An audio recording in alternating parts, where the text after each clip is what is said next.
시편 131편을 함께 읽었습니다. 3절밖에 되지 않은 짧은 다윗의 시입니다. 구체적으로 어떠한 내용들 속에서 어떠한 환경들 속에서 다윗이 이런 결단을 하게 되었는지 모르겠지만 다윗이 3가지의 확실한 결단을 하면서 하나님의 인도하심을 찬양하고 있습니다. 오늘 1절을 보시면 다윗은 점점점 그것이 커져가는, 강도가 세지는 점층적인 결단, 3가지 결단을 하고 있는데, 첫 번째는 여호와여 내 마음이 교만하지 않을 것입니다. 이렇게 결단을 하고 있습니다. 하나님 앞에서 겸손하고 교만하지 않도록 마음을 지키는 것 당연한 일인데 쉽지 않습니다. 하나님이 근엄하심으로 우리 눈앞에 보인다면 그 하나님을 두려워하고 또 그 앞에 겸손하지 않을 수 있겠습니까? 그러나 하나님이 눈앞에 보이지 않는 영이시고 또 우리의 삶 속에 때로는 우리가 그릇된 일을 행할 때라도 그때그때 때로는 징계하지 않으셔서 우리는 쉽게 하나님을 무시합니다. 그렇게 쉽게 무시하는 것이 우리의 예배의 현장에, 우리의 삶의 현장에 여러 가지 모습으로 드러나게 되는 것이죠. 그러한 교만함, 그 교만함으로부터 우리의 마음을 지키는 일이 참 어렵습니다. 우리의 삶의 경험이 때로는 우리가 어려웠던 역경들이 우리를 교만한 마음으로 이끌어 가기도 하거든요. 홍수가 다 지나서 모든 사람들이 멸망하고 난 다음에 노아의 가족으로부터 새로 시작한 인류는 그 노아의 홍수를 기억하면서 바벨탑을 쌓았고 그들의 마음은 아마도 그러한 이전에 있었던 역경에서 나온 교만이 아닐까 이렇게 생각되는 것이죠. 그래서 솔로몬은 잠언에 모든 지킬 만한 것 중에 더욱 내 마음을 지키라 그렇게 말씀하였습니다. 생명이 근원이 그에게서 나기 때문에 그렇지요. 다윗은 내가 마음속으로 하나님 앞에 교만하지 않겠다 그렇게 결단하는 것입니다. 그러나 거기서 그치지 않습니다. 다윗은 두 번째 뭐라고 결단합니까? 내 눈이 오만하지 아니할 것입니다. 그렇게 결단합니다. 마음을 지키지 못하면 그 마음은 그 다음에 어디로 갑니까? 눈으로 갑니다. 눈이 오만하다는 것은 눈이 높다는 것입니다. 우리가 보통 사람들을 향하여 이야기할 때 너는 참 보는 눈이 높아. 너는 사람들을 보는 눈이 높아. 그렇게 말합니다. 그것은 뭐지요? 자기의 생각이 그 정도 평범한 것에서 더 위에 올라가 있다는 말이잖아요. 눈이 오만하지 않다는 말은 그런 것입니다. 눈이 높아져서 교만하다는 것이죠. 눈이 교만하면 눈이 교만한 것은 마음의 교만이 구체적으로 삶에 드러나는 것입니다. 나는 눈만 높아 마음은 겸손해 그렇게 말할 수는 없습니다. 여러분 다윗은 왕이요 선지자였잖아요. 왕으로서 가지고 누릴 수 있는 권세와 권력과 부와 명예가 다 있었음에도 불구하고 그의 결단이 뭡니까? 내 눈이 높아지지 않겠다고 말하는 겁니다. 눈이 높아지면 여러분 우리의 일상에 베푸시는 하나님의 은혜를 볼 수 없습니다. 눈이 높아지면 주님께서 지금 나에게 주시는 은혜에 감사할 수가 없습니다. 사람의 마음은요 계속 높아지거든요. 내 눈이 좋은 차에 가 있으면 지금 타고 있는 차는 감사할 수가 없고요. 내 눈이 좋은 건물에 가 있으면 지금 있는 건물은 별로 감사할 이유가 없습니다. 내 눈이 큰 것에 가 있으면 지금 갖고 있는 작은 것은 은혜가 절대 아니게 되는 것이지요. 그러니 왕이었던 다윗도 선지자였던 다윗도 내 눈이 오만해지지 않을 것입니다 라고 결단하는 것입니다. 자, 한 걸음 더 나아갑니다. 1절에 보시면 끝에 내가 큰 일과 감당하지 못할 놀라운 일을 하려고 힘쓰지 아니하였습니다 이렇게 표현합니다. 마음의 교만을 지키지 못하고 눈도 교만해지면 그 다음 걸음은 어딘가 하면 그 삶이 헛된 목표를 향하여 살아가는 대로 귀결됩니다. 교만은 허황된 일들이 마치 가능한 것처럼 생각하게 합니다. 하나님의 은혜가 아니면 허락되지 아니할 일들을 마치 하나님이 없어도 가능할 것처럼 생각하고, 더 심지어는 하나님이 나에게는 예외일 거야 라고 착각에 빠지기도 합니다. 여러분, 사람들이 복권을 많이 사잖아요. 그죠? 왜 복권을 사는지 아십니까? 어떤 사람은 그러더라고요. 되든 안 되든 복권을 사면 한 주간 동안은 마음이 든든하대요.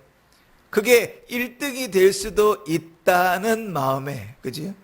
근데 대부분의 사람들은 왜 복권을 삽니까? 이번에는 될 것 같거든요.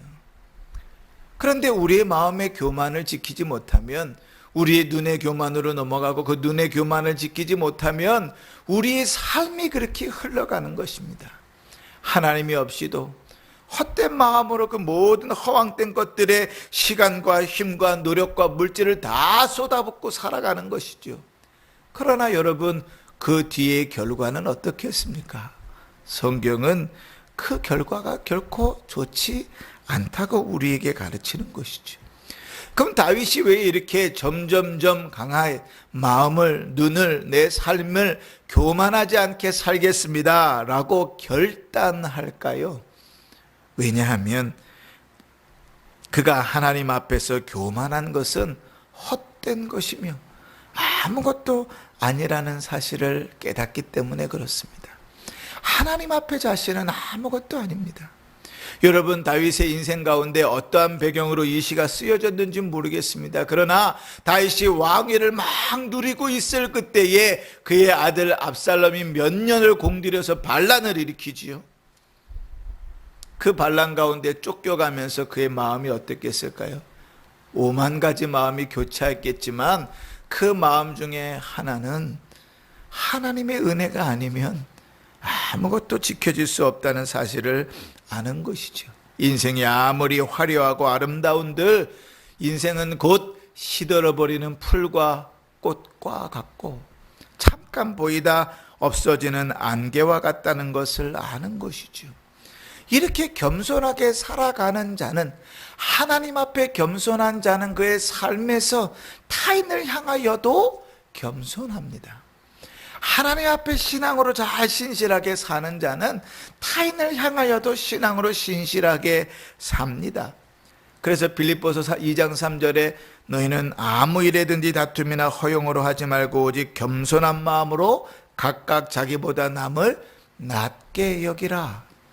하나님 앞에 겸손한 자는 그렇게 삶으로 드러나는 것이지요. 그러니 그 신앙의 어떠함은 그의 삶의 자태에서 드러나는 것입니다. 예배 열심히 참여하는 것이 그 신앙의 좋음의 척도는 아닙니다. 기도 열심히 하고 헌금 많이 드리는 것이 그 신앙의 좋고 아님의 척도가 아닙니다. 그 신앙의 좋고 적음의 척도는 그의 삶에서 드러납니다.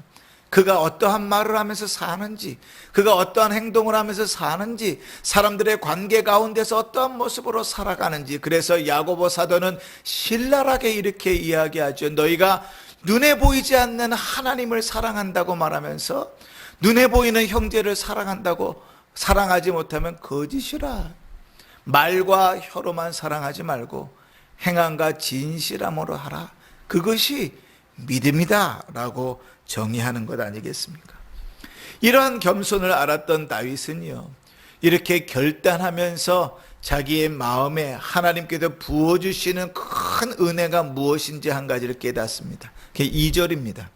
2절에 보시면 실로 내가 내 영혼으로 고요하고 평안하게 하기를. 그죠? 자, 뭘 어떻게 내 영혼을 평안하게 만든다고 얘기합니까? 겸손함으로. 그런데 그 삶의 모습을 이렇게 표현하여 젖된 아이가 어머니의 품에 있음 같다. 젖을 먹는 아이는요, 욕구 불만이 있습니다. 그래가지고 그 아이가 불안정한 상태에서 배가 고프면 떼를 쓰고 엄마의 젖을 물면 평안해지지요.